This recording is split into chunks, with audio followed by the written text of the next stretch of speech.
All right, good evening, everyone. My name is Trevor Christensen. I work for Career and Transition Services. We're very proud to bring you today the Moving On to Life in the Community Resource Fair. We have lots of vendors here today to talk about what they can offer your child, your student, what kind of services are available after graduating from high school in Fairfax County Public Schools. So once again, I thank you for coming to this great event. I want to note a couple things. When you signed in, you should have received a folder. In this folder, there's lots of great contact lists, questions, resources. There is also an event evaluation. We ask that you please take the time to locate that evaluation and complete that and drop that off at our evaluation table before you leave today's event. There's also another copy of the evaluation in this bag, so hopefully you all received this bag. There is also a map in here of the different vendors in the cafeteria. So we have about a 30-minute presentation today. We have a speaker from Fairfax County Public Schools. We have somebody from DARS and CSB to talk about what they can offer you. After that, you'll be dismissed to the cafeteria to explore the vendor fair, ask questions, sign up for site tours, whatever you need to do there. But that's a great opportunity to connect with our adult service providers and partners. So 2 things, please make sure you complete an evaluation and that you pay attention to that map to kind of direct you to whatever vendor you'd like to see. So once again, thank you for coming to our event this evening. We're very happy you could be here today.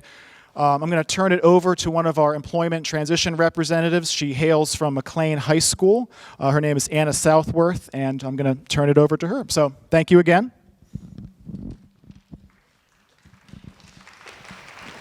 Good evening, everyone. Like Trevor said, my name is Anna Southworth, and I am the Employment and Transition Representative for McLean High School. In short, we are the ETRs at the high school.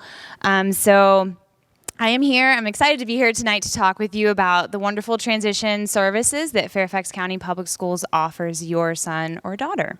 And we'll start with a definition of transition services. So transition services, according to IDEA, the Individuals with Disabilities of Education Act, you can read up here specifically what IDEA covers, but as a student in Fairfax County with an IEP, essentially your son or daughter will be receiving individualized services that will help facilitate a smooth transition from high school to post-high school. So that's what this law is pretty much in a nutshell.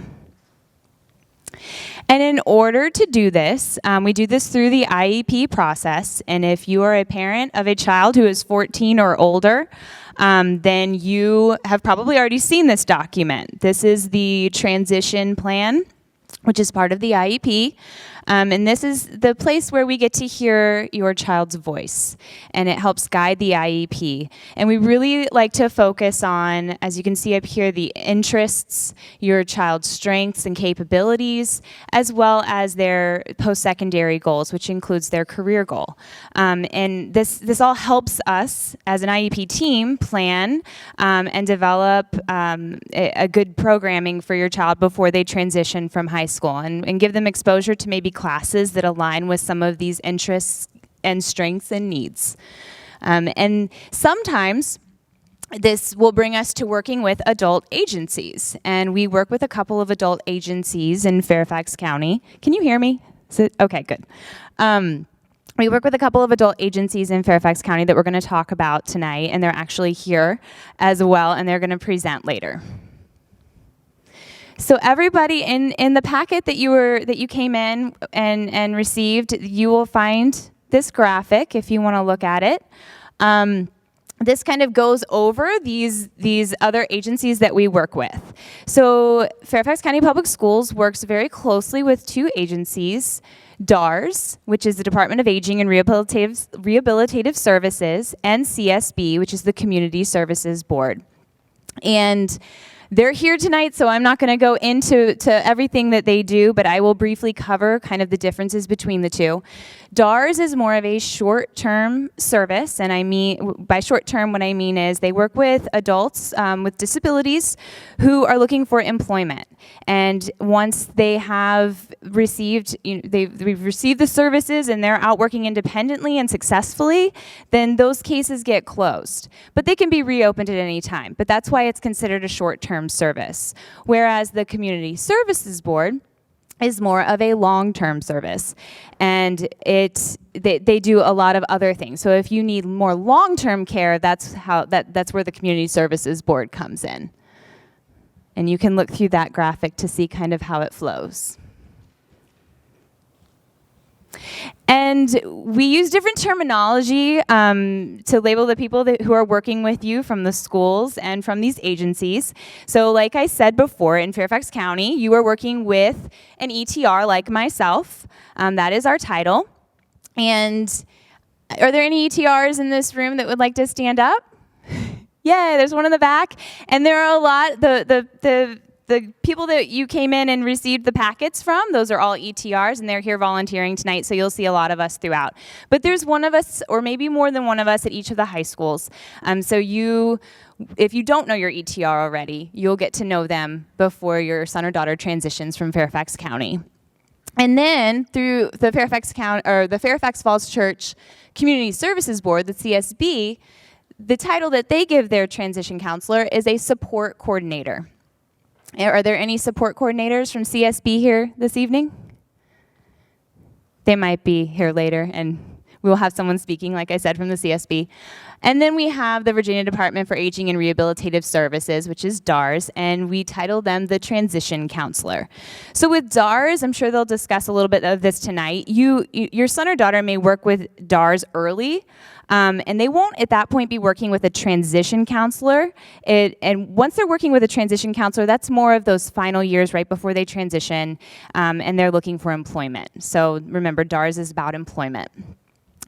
So these are the services that we work very closely with, and for many of you, these will be a starting point for you as your son or daughter transitions from Fairfax County Public Schools. So tonight, there is a lot of information, which is great, and you're going to be gathering a lot of information from this resource fair. And some of that information will cover day support and employment programs, residential services, recreational and leisure services, as well as training and advocacy services. And while many of these are funded through agencies like DARS and CSB, some of them are free, and some of them take private pay. What's important to remember, unlike schools, these services are not mandated, and they're based off of eligibility and availability of funding. So you're probably wondering, how are you going to afford these services? Well, luckily, we have a lot of funding options in place. And I mentioned CSB and DARS earlier. So that county funding, that long-term funding, would be more of CSB, whereas that state funding, which is short-term, that could be DARS.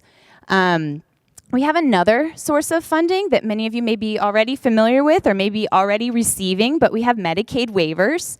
And if you're unfamiliar with these, it's very important to learn more about them, because this is another source of funding. So a waiver essentially gives states the flexibility to allow individuals to work in the community rather than through an institution.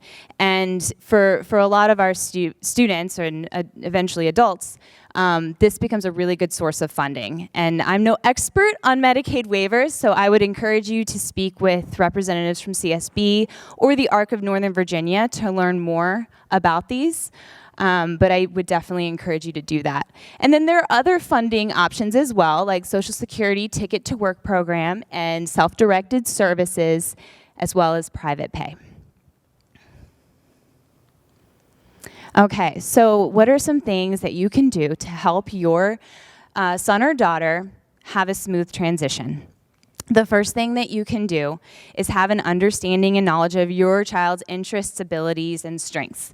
As a parent, I'm a parent too, it's easy to think of what we want for our child and what we think they're good at and what we think they like, but it's really important to have their voice heard too. So pay attention to these things because, oftentimes they really do have a specific plan in mind, and helping prepare them for that is really important.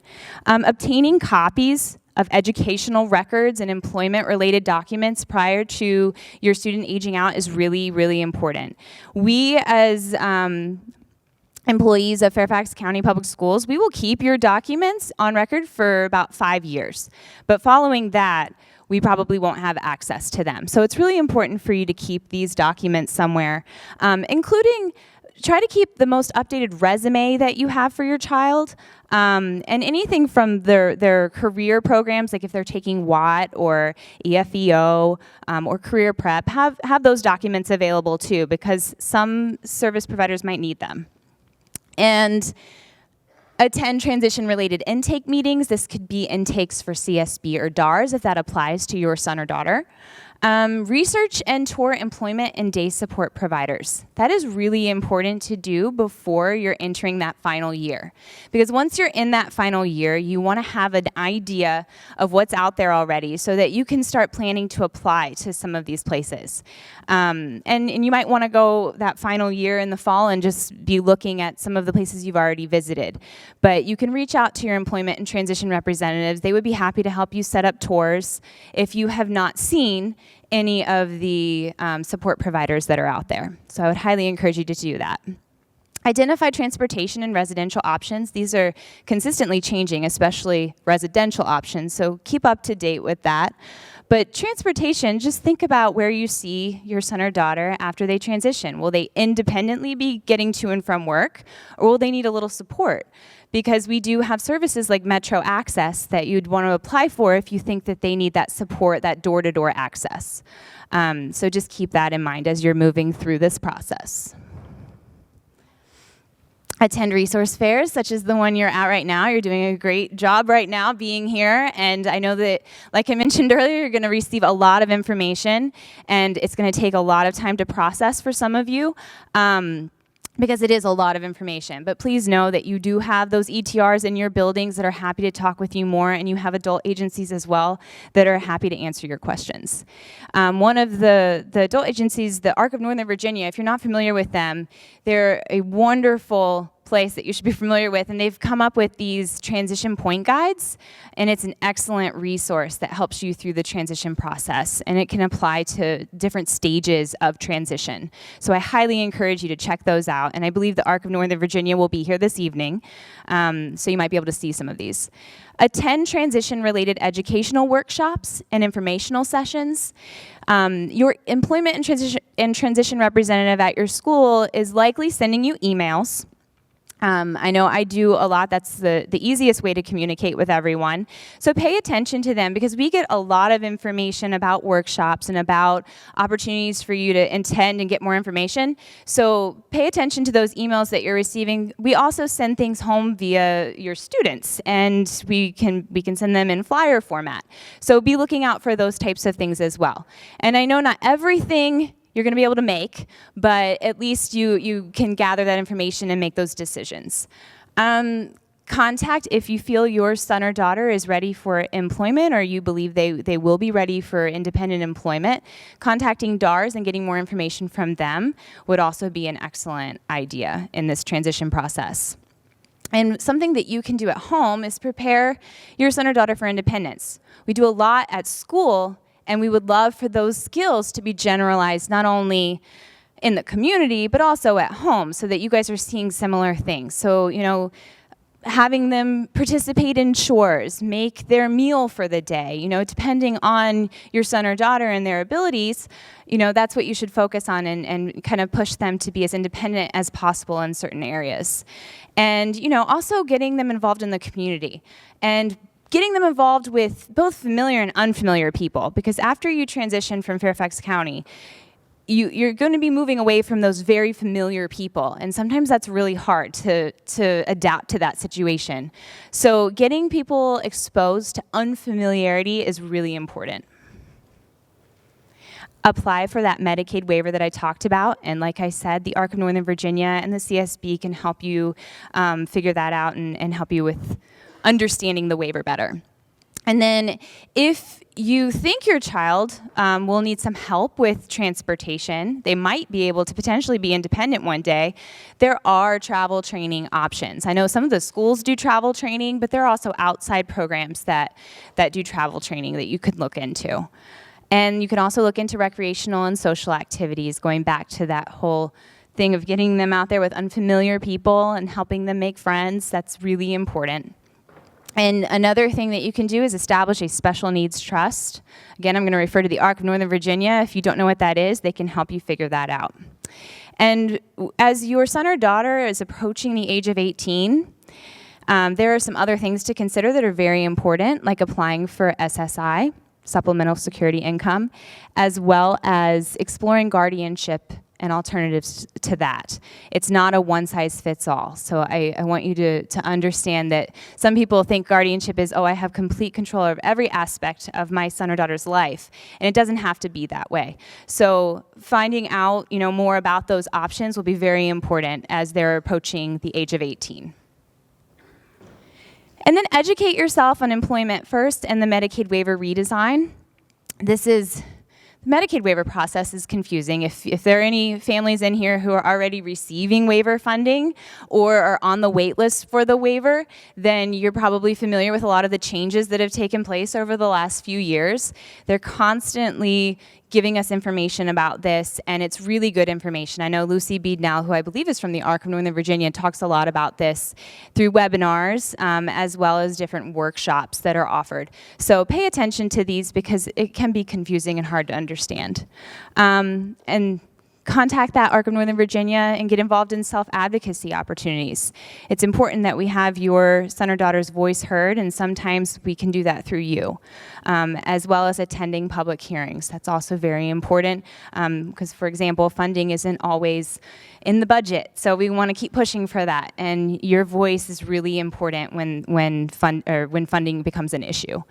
So, to end my piece of this presentation, transition is just another big word for change. And I know that this is a big change for your family, but you have a lot of support in place. You have the schools and you have these adult agencies that you can work with. And please, please, please feel free to talk to us, ask us questions, make appointments with your employment and transition representative at your school if you have any questions related to transition. We are here to help you. I hope that you enjoy the rest of the evening and get a lot of information. Thank you so much. And we're going to have a representative from DARS coming up now to present.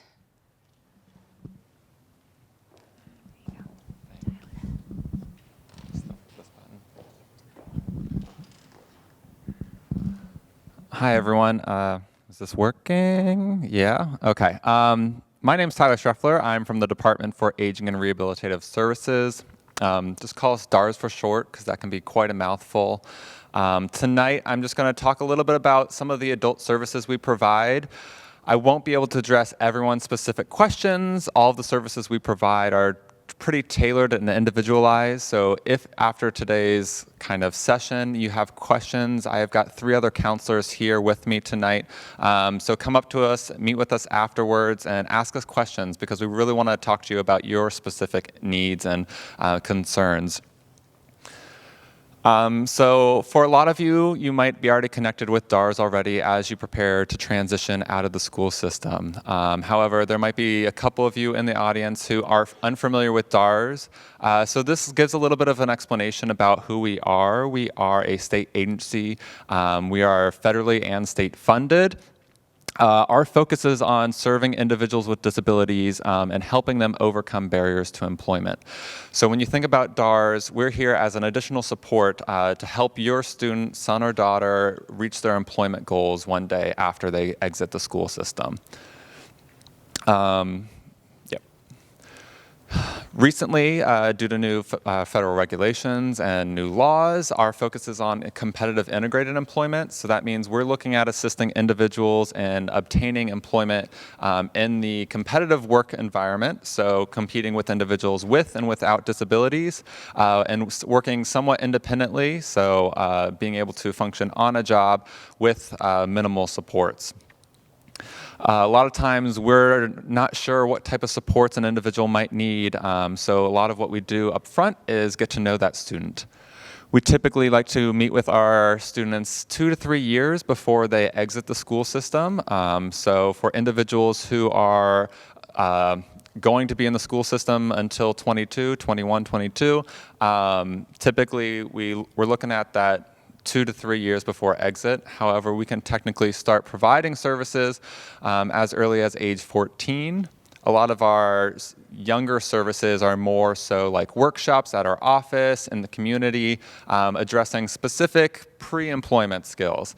But I know a lot of us are here tonight to talk about transition. So again, we're talking about our adult services. However, if there are a few younger people in the crowd, we will have more information at our table tonight about those younger services that are new for our agency. As far as the process goes, the first step would be contacting or maybe talking with your employment and transition representative about DARS. They're a great resource to you, and they're the ones who typically pull us into the schools so that we can make connections with you. So that would be your first step. Then we'd complete an intake. Typically a multi-year process, so we're starting with that intake, then we're moving on to eligibility. We're looking at developing a plan for employment. So before we do that, we'd look at what are your son or daughter's strengths, what are their interests. We might have to do some evaluations, and those could be situational, so we're going out on a work environment, or they could be pencil paper. So there's lots of different assessments in order to gather more information about what options are available. One of the biggest points I think is important to note about DARS services is that it's not mandated, like we were just talking about before. It's completely voluntary. So one of the biggest factors is going to be client participation. So we won't be able to provide services if the client doesn't want to access services. So that's a big important thing, and I know working with students, that motivation piece can be very difficult. So I think it's important to start talking with your students about the importance of work, their interest in work, and kind of getting that motivation at a younger age, because that's going to be an important factor in our collaboration with them. Some of you might not know what a rehabilitation counselor does. Like any counselor, we are assisting individuals in addressing specific concerns or needs. We are specifically trained to assist individuals with disabilities, and we're specifically trained to talk about employment.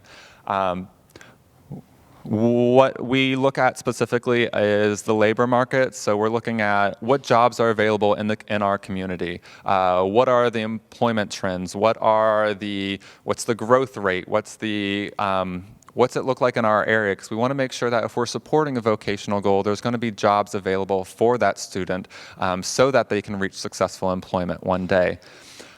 Before we even look at the labor market, we're looking at skills and abilities. So what natural skills does your student have so that we can work off those and start to build and enhance those skills and kind of guide them in a direction that makes sense to them. And then also talking about their interests and career values. So what are they drawn towards?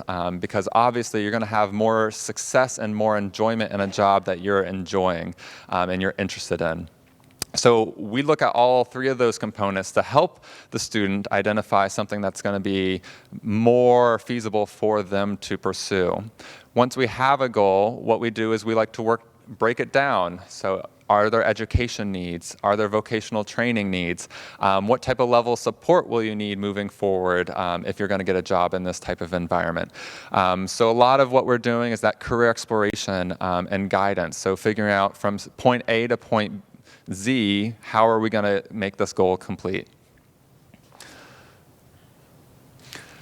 I can't talk to you about all of the services we provide because, as I mentioned, a lot of them are individualized for the specific student. However, here are a range of some of the services we do provide most regularly. You've got things as far as meeting with a counselor, just talking about your barriers to employment, talking about what jobs are out there, talking about career interests, so counseling and guidance and career exploration. I mentioned doing some evaluations, situational assessments, vocational training, supported employment, so maybe working with a job coach one day in order to learn the job, complete applications beforehand, with a job coach to complete interviews and things like that. So there's a range of services. When you work with DARS, there's also a team approach, so you're assigned a DARS counselor. However, we also have placement staff. We've got employment support specialists. We've got assistive technology specialists. There's a lot of people that we can bring on board to assist your specific needs and reaching your employment goals. One of the vocational training center in Virginia is called the Wilson Workforce and Rehabilitation Center. It's in Fishersville, Virginia, which is about 2.5 hours away from here, down 81 past Harrisonburg. So that kind of gives you an idea.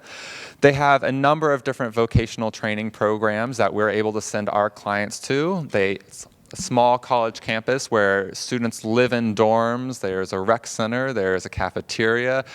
So it's a great opportunity for individuals who are interested in exploring further training after they exit the school system, but might not be interested in exploring a college setting. Their programs range from auto mechanics, cosmetology, food service, materials handling, and many more. So if you're interested in all those options, one, they have a website, and two, we can talk to you more about some of the specific programs they offer.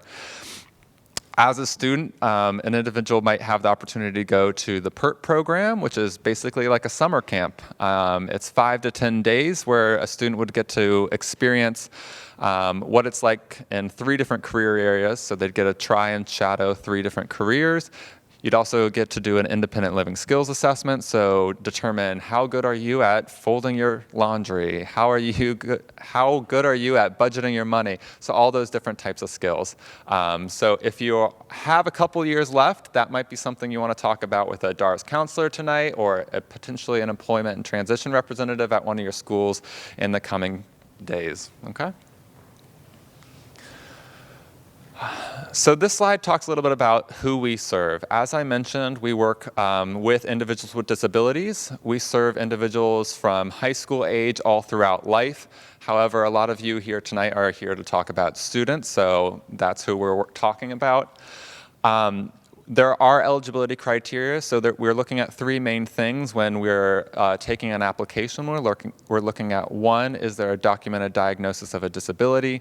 2, are there any sorts of functional limitations towards employment? And 3, are there any is there a reasonable expectation that DARS is going to be able to provide a service that'll benefit that individual towards reaching successful employment? Also, you have to be legally eligible to work in the United States, live, work, or go to school in Virginia, and then you have to be, like I said, willing and able to go to work. So that's, again, coming back to one of the most important factors is that client buy-in. We won't make any progress if the individual doesn't want to progress.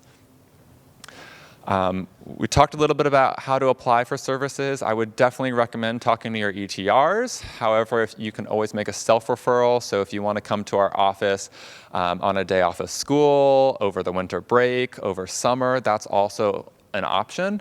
But like I said, your ETR can really help guide you through this process. They can help you prepare all the necessary documentation and really walk you through so that you don't have to take on all of this by yourself. When thinking about applying for services, there are a number of things that you need to prepare. So we need that Social Security card, we need a photo ID, we need any and all documentation that describes the diagnosis of the disability.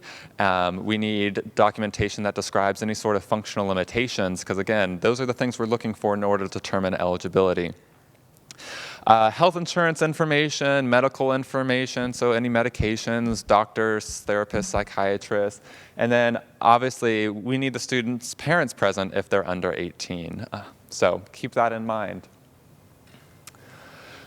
Unfortunately, there are some limitations to DARS services, so we can't do everything. We're here to focus specifically on employment, and even within employment, we're only able to do so much. So like we talked about earlier, or I spoke about earlier, the student must be actively engaged in the job search process. We can only help so much. If the individual doesn't want the help, we can't do much. Again, in order to participate in services, regular contact is important. So at least our guidance is at least every 90 days. However, we like to meet with students a lot more regularly, especially after they exit the school system, because that means they're in this transition phase, and we want to make sure that they're not lost in this transition. We want to make sure we're continuing to work towards their goals. Some services are cost services, so things like the vocational trainings, job coach services would be cost services. So we do look at client financial income. We look at, are they receiving public support? So any supplemental security income, SSDI, anything like that. If they're not, we'll then look at the family's financial income to determine how much DARS is able to contribute to that cost service. A lot of those things aren't something that I can tell you right away, but if you have questions about those specifically, we can talk more at the tables later this evening. So that talks about services. So, as I mentioned, when you think about DARS, we're here for employment and employment supports. We're not a job placement agency, but we're here to kind of break employment down so it's less scary and less overwhelming. We really want to make it a more smooth transition so that individuals don't get lost and overwhelmed with the process. So if some of you aren't connected with DARS already, or if you are connected with DARS, come see us at the tables, ask questions, talk to your ETRs, or go ahead and call us because we'd be happy to talk to you about services more in depth, and we want to make sure that you and your student have the supports you need as you transition out of the school system. All right. Thank you.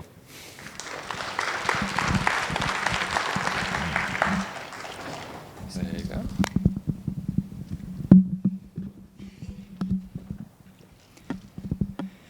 Good evening, everyone. My name is Brian Murphy, and I'm here representing the Fairfax-Falls Church CSB, specifically Developmental Disability Services.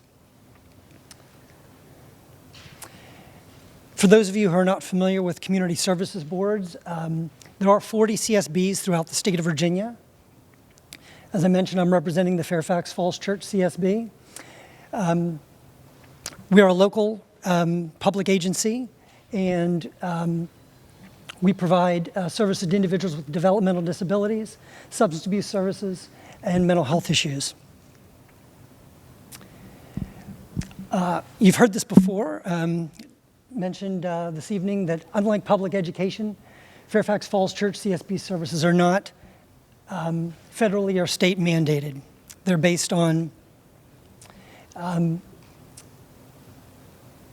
the availability of funding, and eligibility. The CSB purchases adult day services and employment services from private service providers, and the CSB pays for those support staff and job coaches that are employed by private providers. I'm sorry, would you mind making sure your microphone is following your mouth? Oh, I'm sorry. I'm sorry. I'm having a little bit of a throat issue, so I'm sorry about that. So there are two primary types of funding that we have with the CSB. The first is funding through Fairfax County. County funding must be approved every year by the Board of Supervisors through the budget process. That typically starts in the month of February when the county executive proposes his budget. There's a chance for public comment, and then the budget is finalized in late April or early May. There's also the other type of funding that's available for our services is Medicaid waivers. And those funding for those services is appropriated by the Commonwealth of Virginia every year.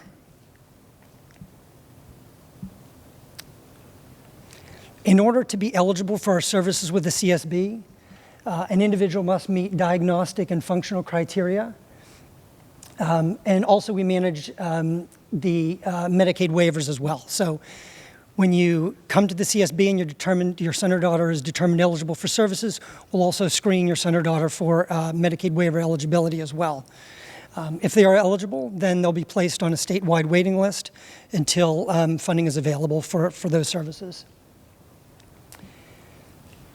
If you're not familiar, if your son or daughter is currently receiving services from the CSB, I would strongly encourage you to call this number. This is our main number, 703-324-4400, and ask to have an eligibility screening.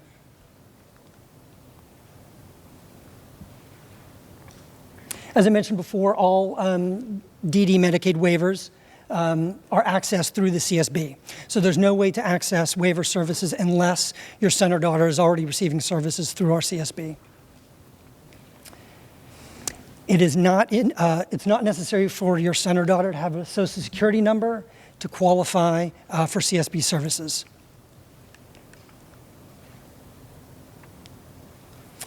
Again, to apply for services, you're going to want to call our main number, ask to speak with somebody in our intake department, and they will take it from there and do the screening for eligibility. This is the address for our CSB here in Fairfax.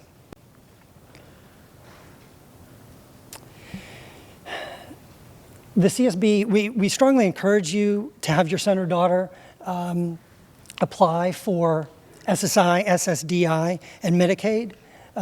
Although those are not requirements, it's something that we do encourage. Medicaid can be explored and you can apply for those services through the Department of Social Services, and their information is there.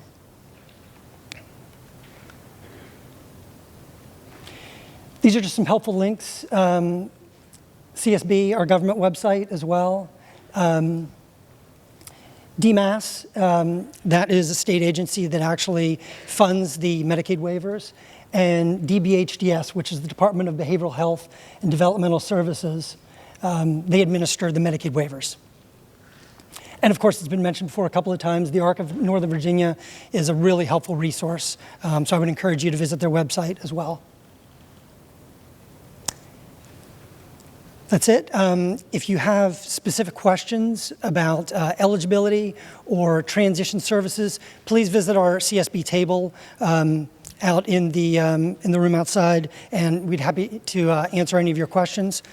And now I'm going to pass it back off to Trevor to kind of wrap things up.